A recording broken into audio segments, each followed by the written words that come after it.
ప్రశ్ನೆ ఏನಾದರೂ ఉడిదిదే గుర్తినారే మంజుర్లి ప్రస్తుతానికి నేను అడగటానికి ఏమీ లేదు. నాకుంది. ఈ ఆస్తి భూమి ఇవేవి కూడా ఈ ఊరి వాళ్ళే కావు. నువ్వు ఊరుకోరా మాట్లాడుకో. సరే మీరు కూడా కాదు, నాది. దీన్ని నువ్వు నాకు తిరిగిచ్చేయాలి. ಬಹಳ ಒಳ್ಳೆ ಪ್ರಾರ್ಥನೆ ಗೊತ್ತಿನಾರೆ. ನಿಮ್ಮ ಜಾಗ ನಾನು ಎದುರಿಸಿಕೊಡ್ತೇನೆ, ಊರವರ ಜಾಗವನ್ನು ನಾನು ನಿಮ್ಗೆ ಎದುರಿಸಿಕೊಡ್ತೇನೆ. ಆದ್ರೆ ನಾನು ನಿಮಗೆ ಕೊಟ್ಟಂತ ನೆಮ್ಮದಿನ ನೀವು ಹಿಂತಿರಿಸಿಕೊಡುವುದ ಗೊತ್ತಿನಾರೆ. అయితే నువ్వు తిరిగి ఇవ్వలేవా? పర్లేదు, దీన్ని ఎక్కడ తెలుసుకోవాలో అక్కడే తెలుసుకుంటాను. ಕೋರ್ಟ್ಗೆ ಹೋಗ್ತಿ, ಆದ್ರೆ ನಿನ್ನ ತೀರ್ಮಾನ ಮೆಟ್ಲಲ್ಲಿ ನಾನು ಮಾಡ್ತೇನೆ.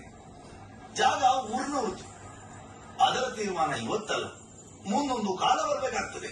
ఊరు వాళ్ళకి చెందిందా? ఇది దేవుడు మాట్లాడుతున్నాడా, దేవుడు నర్తకుడు మాట్లాడుతున్నాడా?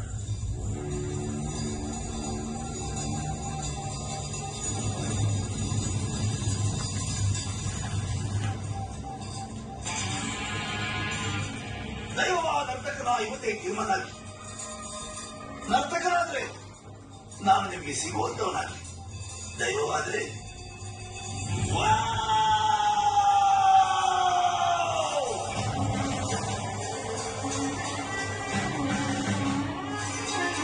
ಆದ್ರೆ ನಿನ್ನ ತೀರ್ಮಾನ ಮೆಟ್ಲಲ್ಲಿ ನಾನು ಮಾಡ್ತೇನೆ. కోర్టు మెట్ల మీద రక్తం కక్కుని చచ్చిపోయాడు.